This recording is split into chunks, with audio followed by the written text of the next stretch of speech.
So, let's talk quick about why we go fishing. It's all we ever talk about, isn't it? When we tell a story, we're talking about why we went fishing. When we talk about what we're hoping to find, before we go, we're talking about why we go fishing. And it's not always about fish, is it? Other stuff happens. There's stuff to see, there's stuff to do. There's just stuff. It's why you don't sit on the couch all the time, and it's why you regret sitting on the couch later on instead of going out. So I was fishing with Chris Murphy once. While I was trying to finish this book up, I was looking for all the stories I could get. And listen, if you go out in the woods, you go out on a lake, you go out anywheres of your house, get away from it, get away from people, stories are going to happen. And the more you go out and the more stories you tell and you write down, the easier it is to find stories. And this is just one quick, tiny little story inside a bigger story. So we were fishing for brook trout on this little brook trout stream up in the Adirondacks. One of us managed a brook trout at the end of a ridge of river stones running parallel to the bank. I don't remember which one of us it was, but after that, I was making casts with more confidence, thinking that any cast could now produce a fish instead of thinking that any cast probably wasn't going to. There was a chipmunk on the opposite bank, probably 15 feet from me, and he really looked like he wanted to come over to our side. He dashed from rock to rock, looking like a cat ready to leap, but while his mind was telling him to jump, it looked as if his body was arguing that it wasn't such a great idea, and he just never made the swim. He scampered up a tree that had a branch reaching over the stream and started running out to the end of it, which was only about 3 feet above my head. And there he'd do the same thing he did on the rocks. He'd look as if he was ready to make a jump, but I guess chipmunks aren't much of a jumping rodent, unlike squirrels. The same way that they aren't much of a swimmer, unlike fish. It never made the jump, and it would look down at me, and then run halfway back across on the branch before turning and coming back again, trying to talk himself into making a leap each time, but never committing.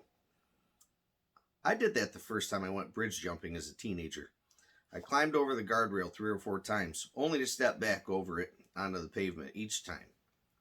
It wasn't until a pretty girl showed up and told me I wouldn't do it that I jumped off my first bridge, so I wondered if a girl chipmunk showing up wouldn't have been the push he needed.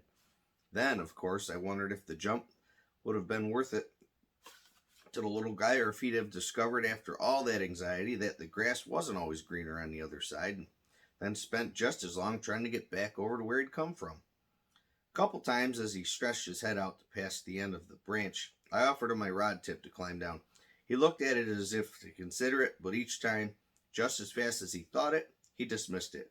Couldn't blame the little guy. I was a human myself, and I didn't trust humans.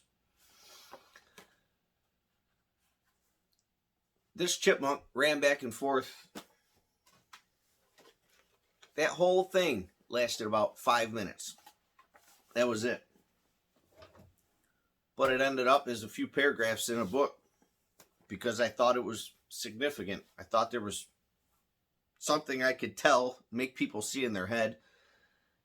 And there's a million lessons you could probably get out of that. Maybe it's just a story about a chipmunk that wanted to cross this stream and couldn't find a way where we were standing. Maybe there's more to it. That's all in the reader. To me,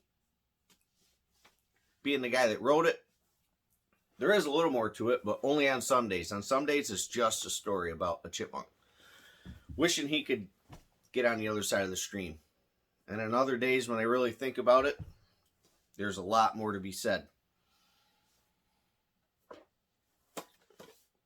That's pretty much all my writing.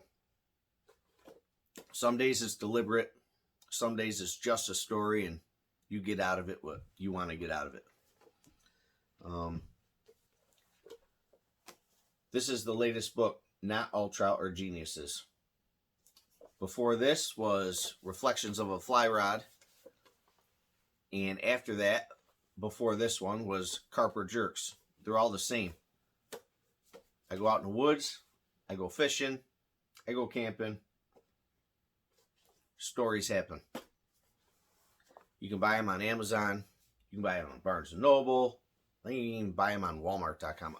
Any of those places online. You can also order them from jprossflyrods.com, and I'll sign them to you. Put it in the note if you want it signed to somebody special. And while I'm thinking about finding, these were all self-published. You can do that. You want to write a book? Go to Kindle Direct Publishing. It's a super easy program. You do the writing and it all plugs in. And if it fits, they don't care what you wrote about. It's got to fit their template. You can publish a book. But I'm thinking about going with a real publisher for my 4th book that I am working on now. The title is not picked out yet, but I wrote something yesterday. The title always comes out of some sentence someplace in the book, in a story. It may or may not be titled something about bad knots. Stuff happens, makes you smile, and you think, you know what? There might be a book title here someplace. Regardless, I have several chapters of book number 4 already. So get into these. Get ready for the next one. I don't know when I say it's done. Till then, you know how it goes. Think about it hard. And if it's time, call in sick. Go fishing.